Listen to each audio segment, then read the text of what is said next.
our great allies, President Duda, Prime Minister, Mr. Mayor, to all the former ministers and presidents, as well as mayors and Polish political leaders from all across the country. Thank you for welcoming back to Poland. You know, it was nearly 1 year ago I spoke at the Royal Castle here in Warsaw, just weeks after Vladimir Putin had unleashed his murderous assault on Ukraine, the largest land war in Europe since World War II had begun. And the principles that have been the cornerstone of peace, prosperity, and stability on this planet for more than 75 years were at risk of being shattered. 1 year ago, the world was bracing for the fall of Kyiv. Well, I've just come from a visit to Kyiv, and I can report Kyiv stands strong. Kyiv stands proud. It stands tall. And most important, it stands free. When Russia invaded, it wasn't just Ukraine being tested. The whole world faced a test for the ages. Europe was being tested. America was being tested. NATO was being tested. All democracies are being tested. And the questions we faced were as simple as they were profound. Would we respond, or would we look the other way? Would we be strong, or would we be weak? All of our allies, would be united or divided? 1 year later, we know the answer. We did respond. We would be strong. We would be united. And the world would not look the other way. We also face fundamental questions about the commitment to the most basic of principles. Would we stand up for the sovereignty of nations? Would we stand up for the right of people to live free from naked aggression? Would we stand up for democracy? 1 year later, we know the answers. Yes, we would stand up for sovereignty, and we did. Yes, we would stand up for the right of people to live free from aggression, and we did. And we would stand up for democracy, and we did. And yesterday, I had the honor to stand with President Zelensky in Kyiv to declare that we will keep standing up for these same things, no matter what.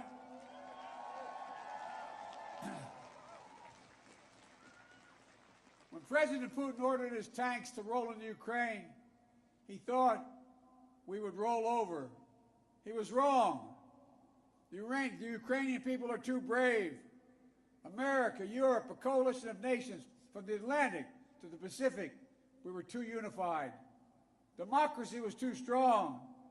Instead of an easy victory he perceived and predicted, Putin left with burnt-out tanks and Russia's forces in disarray. He thought he'd get the Finlandization of NATO. Instead, he got the NATOization of Finland and Sweden. He thought NATO would fracture and divide. Instead, NATO is more united and more unified than ever before. He thought he could weaponize energy to crack your resolve, Europe's resolve. Instead, we're working together to end Europe's dependence on Russian fossil fuels. He thought autocrats like himself were tough and leaders of democracy were soft. And then he met the iron will of America and the nations everywhere that refused to accept the world governed by fear and force. He found himself at war with a nation led by a man whose courage would be forged in fire and steel, President Zelensky. President Putin is confronted with something today that he didn't think was possible a year ago. The democracies of the world have grown stronger, not weaker. But the autocrats of the world have grown weaker, not stronger. Because in the moments of great upheaval and uncertainty, that knowing what you stand for is most important. And knowing who stands with you makes all the difference. The people of Poland know that. You know that. In fact, you know it better than anyone here in Poland. Because that's what solidarity means. partition and oppression, when the beautiful city was destroyed after the Warsaw Uprising, during decades under the iron fist of communist rule, Poland endured because you stood together. That's how brave leaders of the opposition and the people of Belarus continue to fight for their democracy. That's how the resolve of Moldovan people, the resolve of the people of Moldova to live in freedom, gained them independence and put them on the path to EU membership. President Sandu is here today. I'm not sure she is, but I'm proud to stand with you and the freedom-loving people of Moldova.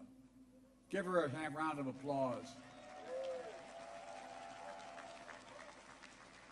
1 year into this war, Putin no longer doubts the strength of our coalition, but he still doubts our conviction. He doubts our staying power. He doubts our continued support for Ukraine. He doubts whether NATO can remain unified. But there should be no doubt. Our support for Ukraine will not waver. NATO will not be divided, and we will not tire.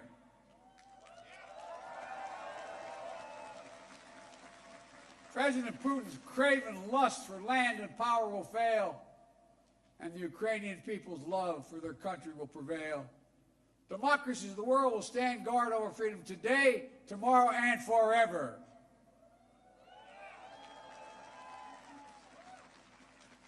So that's what's at stake here. Freedom.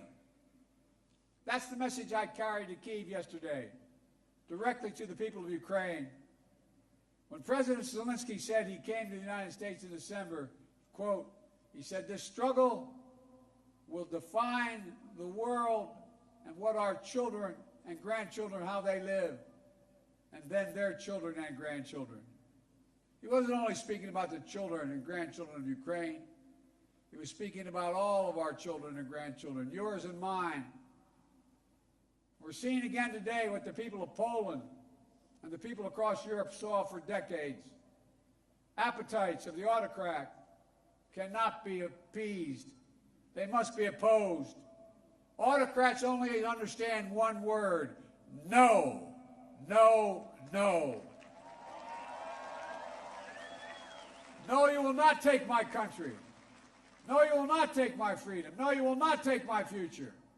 And I'll repeat tonight what I said last year in this same place. A dictator bent on rebuilding an empire will never be able to ease the people's love of liberty. Brutality will never grind down the will of the free. And Ukraine will never be a victory for Russia. Never.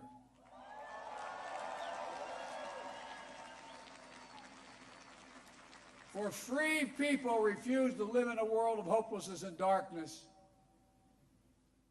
You know, this has been an extraordinary year in every sense. Extraordinary brutality from Russian forces and mercenaries. They've committed depravities, crimes against humanity, without shame or compunction. They've targeted civilians with death and destruction, used rape as a weapon of war, stolen Ukrainian children in an attempt to steal Ukraine's future, bombed train stations, maternity hospitals, schools, and orphanages. No one can turn away their eyes from the atrocities Russia is committing against the Ukrainian people. It's abhorrent. It's abhorrent. But extraordinarily, as well, has been the response of the Ukrainian people and the world. 1 year after the bombs began to fall, Russian tanks rolled into Ukraine. Ukraine is still independent and free.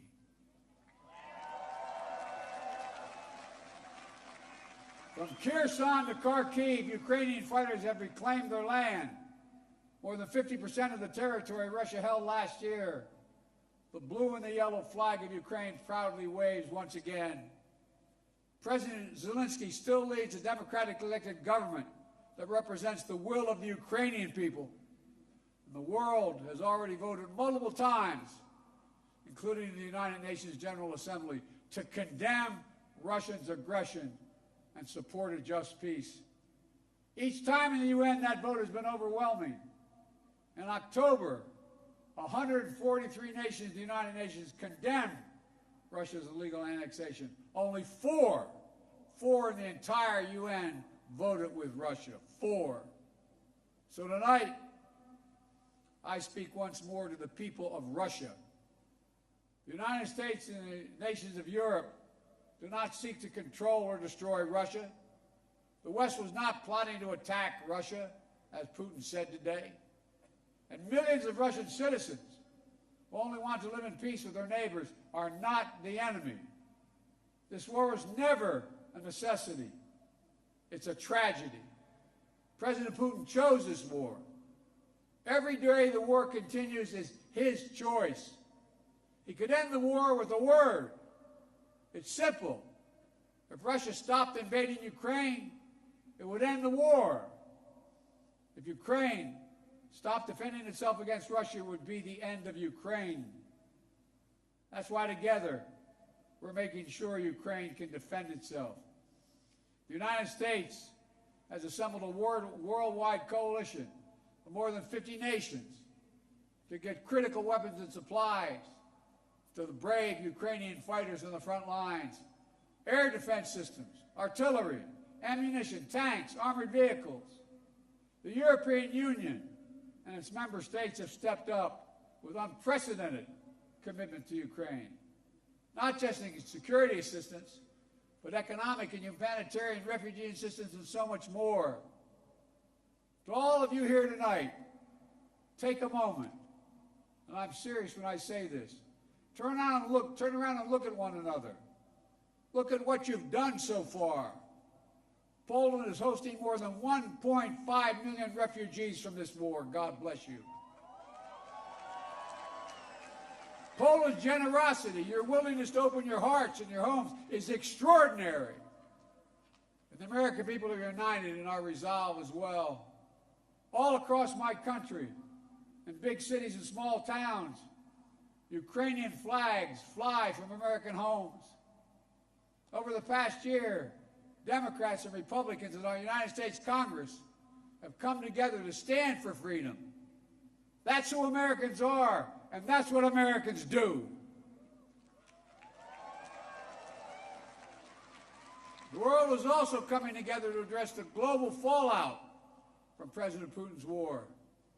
Putin tried to starve the world, blocking the ports in the Black Sea to stop Ukraine from exporting its grain, exacerbating the global food crisis that hit developing nations in Africa especially hard.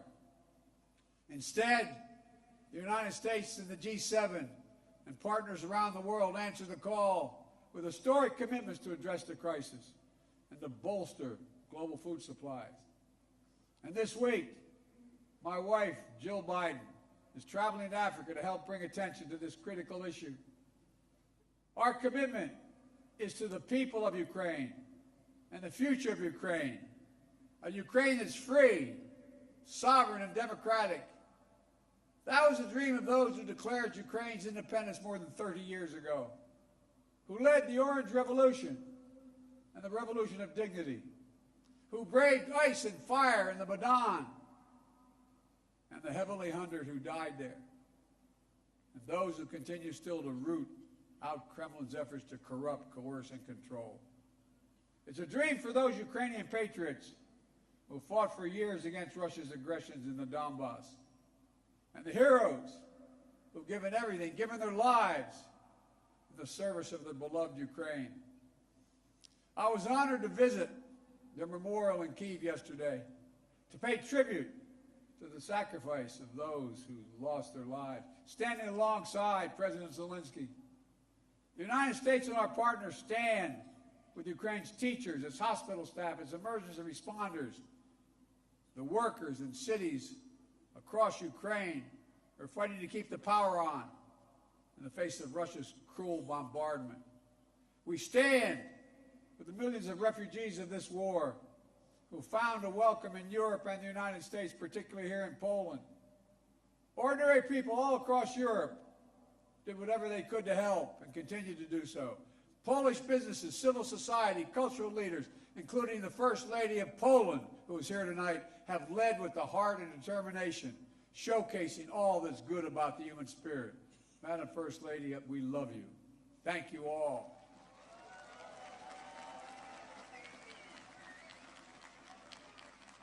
I'll never forget last year visiting with refugees from Ukraine who had just arrived in Warsaw, seeing their faces, exhausted and afraid, holding their children so close, worrying they might never see their fathers, their husbands, their brothers, their sisters again.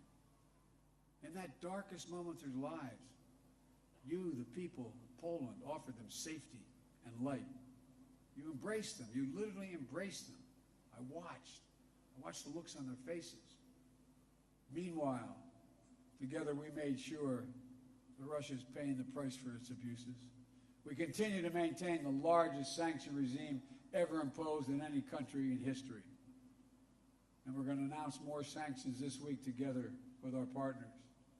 We'll hold accountable those who are responsible for this war, and we'll seek justice for the war crimes and crimes against humanity continuing to be committed by the Russians.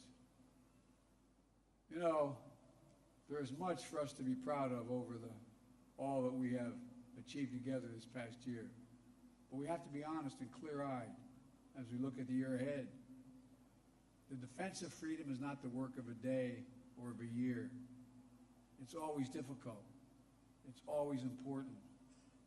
As Ukraine continues to defend itself against the Russian onslaught and launch counteroffensive of its own, there will continue to be hard and very bitter days. Victories and tragedies. But Ukraine is steel for the fight ahead. And the United States, together with our allies and partners, are going to continue to have Ukraine's back as it defends itself. Next year, I will host every member of NATO for our 2024 summit in the United States. Together, we'll celebrate the 75th anniversary of the strongest defensive alliance in the history of the world, NATO. And let there be no doubt, the commitment of the United States to our NATO alliance and Article 5 is rock solid. And every member of NATO knows it, and Russia knows it as well. An attack against one is an attack against all. It's a sacred oath. Sacred oath to defend every inch of NATO territory.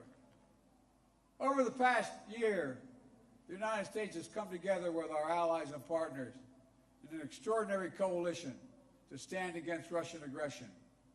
But the work in front of us is not just what we're against. It's about what we're for. What kind of world do we want to build? We need to take the strength and capacity of this coalition and apply it to lifting up the lives of people everywhere, improving health, growing prosperity, preserving the planet, building peace and security, treating everyone with dignity and respect. That's our responsibility. The democracies of the world have to deliver it for our people. As we gather tonight, the world, in my view, is at an inflection point. The decisions we make over the next 5 years or so are going to determine and shape our lives for decades to come. That's true for Americans. It's true for the people of the world. And while decisions are ours to make now, the principles and the stakes are eternal. The choice between chaos and stability, between building and destroying, between hope and fear, between democracy that lifts up the human spirit and the brutal hand of the dictator who crushes it, between nothing less than limitation and possibilities. The kind of possibilities that come when people who live not in captivity but in freedom. Freedom. Freedom. There is no sweeter word than freedom. There is no nobler goal than freedom. There's no higher aspiration than freedom. Americans know that, and you know it. And all that we do now must be done so our children and grandchildren will know it as well. Freedom. The enemy of the tyrant and the hope of the brave and the truth of the ages, freedom. Stand with us. We will stand with you. Let us move forward with faith and conviction, and with an abiding commitment to be allies, not of darkness but of light, not of oppression but of liberation, not of captivity but, yes, of freedom. May God bless you all. May God protect our troops. And may God bless the heroes of Ukraine and all those who defend freedom around the world. Thank you, Poland. Thank you, thank you, thank you for what you're doing. God bless you all.